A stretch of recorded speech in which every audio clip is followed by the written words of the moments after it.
welcome to our channel Sunshine Academy Utrala. Today I am discussing about English grammar. My first topic is sentence structure. Let's begin the class. Sentence Hindi में जिसे हम कहते हैं वाक्य, क्या होता है? A sentence is a group of words that expresses a complete idea, a complete sense. Sentence क्या होता है? ये वर्ड्स का ग्रुप होता है जो एक्सप्रेस करता है कंप्लीट आइडिया को, एक कंप्लीट सेंस को. For example, Rahul is a good boy. Rahul एक अच्छा लड़का है. इससे क्या हुआ? इससे हमें पता चल रहा है कि राहुल जो है वो एक अच्छा लड़का है. एक कंप्लीट सेंस जो है हमको समझ में आया कि हम उसके बारे में बता रहे हैं वो एक अच्छा लड़का है. अगर हम लिख दें for example Rahul good is boy, तो इससे आप क्या समझेंगे? राहुल गुड इज बॉय, ये कोई सेंटेंस है हमारा? नहीं. इससे हमें कोई सेंस नहीं पता चल रहा है, कोई आइडिया नहीं पता चल रहा है कि हम क्या कहना चाह रहे हैं, हम क्या कहना चाह रहे हैं. लेकिन अगर हम लिख रहे हैं Rahul is a good boy, तो इससे हमें पता चल रहा है कि हम क्या कहना चाह रहे हैं, इसका क्या सेंस है. राहुल एक अच्छा लड़का है. तो सेंटेंस का यही मतलब हुआ कि हम अपनी बातों को सामने वाले को समझा ले जाएं अच्छे तरीके से. Next, a sentence can express. Sentence जो है वो क्या एक्सप्रेस करता है? एक statement, a question, an order या ए विश. स्टेटमेंट क्या हुआ? यू आर टॉल, तुम लंबे हो. क्या हुआ? ए स्टेटमेंट का एग्जांपल हुआ यू आर टॉल, तुम लंबे हो. क्वेश्चन क्या हुआ? Are you going to market. हम किसी से पूछ रहे हैं are you going to market, क्या बाजार जा रहे हैं. ऑर्डर, एन ऑर्डर, ये क्या हुआ? हम किसी से कह रहे हैं कम इन, अंदर आ जाओ. हम उसको ऑर्डर दे रहे हैं अंदर आ जाओ. यहां बोल रहे सिट डाउन, बैठ जाओ. हम किसी को ऑर्डर दे रहे हैं. आ विश, इसका क्या एग्जांपल है? Wish you good luck. हम किसी के लिए विश कर रहे हैं, इच्छा कर रहे हैं, प्रार्थना कर रहे हैं कि आपके साथ अच्छा हो. तो अभी तक हमने सेंटेंस के बारे में देखा कि सेंटेंस क्या होता है, क्या वो एक्सप्रेस करता है, उसके बारे में देखा. अब हम देखेंगे क्लासिफिकेशन के बारे में. पहला हमारा जो है वो है डिक्लेरेटिव सेंटेंसेस. क्या होता है declarative sentences? Such sentences state a fact, opinion और एन आइडिया. ये जो सेंटेंस होते हैं ये किसी फैक्ट के बारे में कहते हैं, या ओपिनियन के बारे में कहते हैं, या किसी आइडिया के बारे में कहते हैं. फैक्ट की हम बात करें तो हमारा Narendra Modi is the prime minister of India, ये हमारा एक फैक्ट है. ओपिनियन की बात करें तो हो गया he should go there. Idea की बात करें तो आइडिया हो गया सॉल्व या practice mathematics from NCERT book. Next, imperative sentences. ये क्या होते हैं? Such sentences are used to permit, command और request. ये क्या होता है? ये permit के लिए यूज किए जाते हैं, command के लिए यूज किए जाते हैं, या request के लिए यूज किए जाते हैं. Permit की बात करें हम तो you may go there. command की अगर हम बात करें तो go there. request की बात करें तो हो गया let me go now. अब हम तीसरे टाइप के बारे में देख रहे हैं, इंटेरोगेटिव सेंटेंसेस. ये क्या होते हैं? Such sentences are used to ask a question. इसमें क्या होता है? हम क्वेश्चन पुट करते हैं, किसी से प्रश्न पूछते हैं. जैसे are you going, are you playing, क्या आप खेल रहे हैं, क्या आप जा रहे हैं. जो भी प्रश्नवाचक सेंटेंस होते हैं, वाक्य होते हैं हमारे, वो इंटेरोगेटिव सेंटेंसेस होते हैं. Fourth, exclamatory sentences. ये क्या होते हैं? Such sentences are used to express sudden emotion.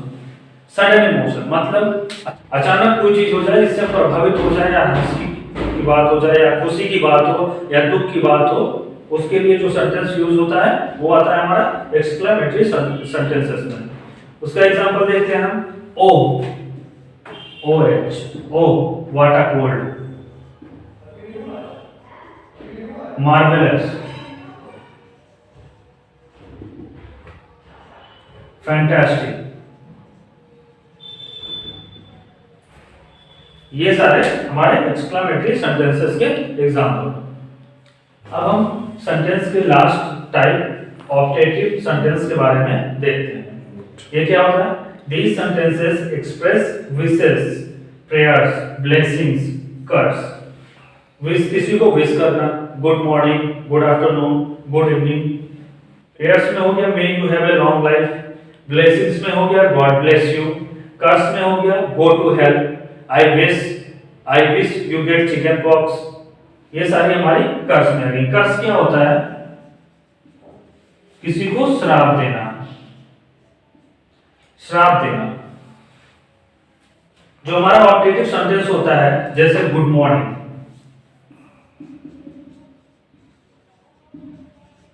तो इसके एंड में हमें एक्सक्लेमेटरी साइन भी पुट करना पड़ेगा, लगाना पड़ेगा। इस बात का हमें ध्यान रखना पड़ेगा। अभी तक हमने सेंटेंस के बारे में देखा, उसके टाइप के बारे में देखा, वो क्या एक्सप्रेस करता है उसके बारे में देखा। अब आगे हम देखते हैं इसके पार्ट्स के बारे में। एक पहला जो पार्ट है सब्जेक्ट। सेंटेंस का पहला पार्ट है सब्जेक्ट। क्या होता है? The subject is the person और thing about which something is being stated. Subject वो होता है कि वो कोई पर्सन है या कोई थिंग है जिसके बारे में हम सेंटेंस में बात करते हैं। सेंटेंस में हम कोई एक सेंटेंस है उसमें हम किस चीज के बारे में बात कर रहे हैं या किसी इंसान के बारे में बात कर रहे हैं, वो हमारा सब्जेक्ट होता है। फॉर एग्जांपल हमने लिखा Rahul is a good boy. तो इस सेंटेंस में हम देखें हम किसके बारे में बात कर रहे हैं? Rahul is a good boy. तो हम यहाँ पे देख रहे हैं कि राहुल के बारे में हम बात कर रहे हैं, कह रहे हैं कि राहुल जो है वो एक बहुत अच्छा लड़का है। तो राहुल यहाँ पे हमारा क्या हो गया? सब्जेक्ट हो गया। राहुल जो है वो हमारा सब्जेक्ट हो गया। दूसरे टाइप के बारे में देख रहे हैं, पार्ट्स के बारे में देख रहे हैं। ये है हमारा प्रेडिकेट। प्रेडिकेट क्या होता है? The predicate is the sentence that tells something about the subject. Predicate वो होता है जो हम सब्जेक्ट के बारे में क्या बात कर रहे हैं, उसके बारे में, उसके गुण के बारे में जो भी बता रहे हैं, वो हमारा प्रेडिकेट होता है। जैसे यहाँ पे हमने बोला Rahul is a good boy. Rahul हमारा सब्जेक्ट हो गया और Rahul is a good boy. अब जो बाकी की चीजें हुई, इज अ गुड बॉय, ये हमारा प्रेडिकेट हो गया। प्रेडिकेट जो होता है वो सब्जेक्ट के लिए ही बोला जाता है। प्रेडिकेट मतलब यही हुआ कि जो हम सब्जेक्ट के बारे में कोई चीज कह रहे हैं, कोई वाक्य कह रहे हैं, वही हमारा प्रेडिकेट हुआ। तो Rahul is a good boy, यहाँ पे राहुल हमारा जो है वो सब्जेक्ट हो गया और इज ए गुड बॉय ये हमारा प्रेडिकेट हो गया। और एक चीज हमेशा ध्यान रखिएगा, प्रेडिकेट में हमेशा वर्ब जो है वो इंक्लूड रहता है। प्रेडिकेट में वर्ब हमेशा इंक्लूड रहता है। तो अभी तक हमने पार्ट्स ऑफ सेंटेंस देखा, सब्जेक्ट एंड प्रेडिकेट के बारे में देखा। अब हम पार्ट्स ऑफ प्रेडिकेट के बारे में देखेंगे। क्या है? पहला हमारा डायरेक्ट ऑब्जेक्ट। क्या होता है ये? A direct object is a person or thing that is affected by the action of the verb। फिर बोला गया direct object receives the action of the verb। Direct object जो है वो ऐसा एक पर्सन या थिंग है जो वर्ब, एक्शन ऑफ वर्ब से अफेक्ट होता है। एक्शन ऑफ वर्ब से जो पर्सन या थिंग, जो भी चीजें हैं जो अफेक्ट होती हैं, वही हमारी डायरेक्ट ऑब्जेक्ट होती हैं। शॉर्ट में दिया हुआ है direct object receives the action of the verb. Direct object जो है वो वर्ब के एक्शन को रिसीव करता है। एग्जांपल से समझते हैं हम लोग। He broke the window. He broke the window. The window, the window ये जो है ये हमारा डायरेक्ट ऑब्जेक्ट है, क्योंकि ये देखिए वर्ब के जो एक्शन है उससे अफेक्ट हो रहा है। क्या तोड़ा उसने? He broke the window. क्या तोड़ा उसने? विंडो तोड़ा, खिड़की को उसने तोड़ दिया। तो इस सेंटेंस में क्या अफेक्ट हो रहा है? हमारा विंडो अफेक्ट हो रही है। ठीक है, तो डायरेक्ट ऑब्जेक्ट क्या होता है? जो वर्ब के एक्शन को रिसीव करता है। He broke the window, the window जो हमारा है ये हमारा डायरेक्ट ऑब्जेक्ट है। अब हम प्रेडिकेट के दूसरे पार्ट के बारे में देख रहे हैं, इनडायरेक्ट ऑब्जेक्ट। ये क्या होता है? An indirect object is a person or thing that the action is done to or for। Indirect object वो पर्सन या थिंग होता है जिसके लिए कोई एक्शन किया जाता है। For example, he gave his mother flower. He gave his mother flower. तो इसमें हम देखें क्या होता है हमारा indirect object, his mother, his mother, flower हमारा हो गया direct object. He gave his mother flower, किसको दिया उसने फ्लावर, बोला ना जो एक्शन है किसके लिए जो है एक्शन किया जाता है डायरेक्ट ऑब्जेक्ट के लिए। इनडायरेक्ट ऑब्जेक्ट क्या हुआ, वो पर्सन या थिंग है जिसके लिए कोई एक्शन किया जाता है। यहाँ पे एक्शन किसके लिए किया जा रहा है, हिज मदर, मदर के लिए किया जा रहा है।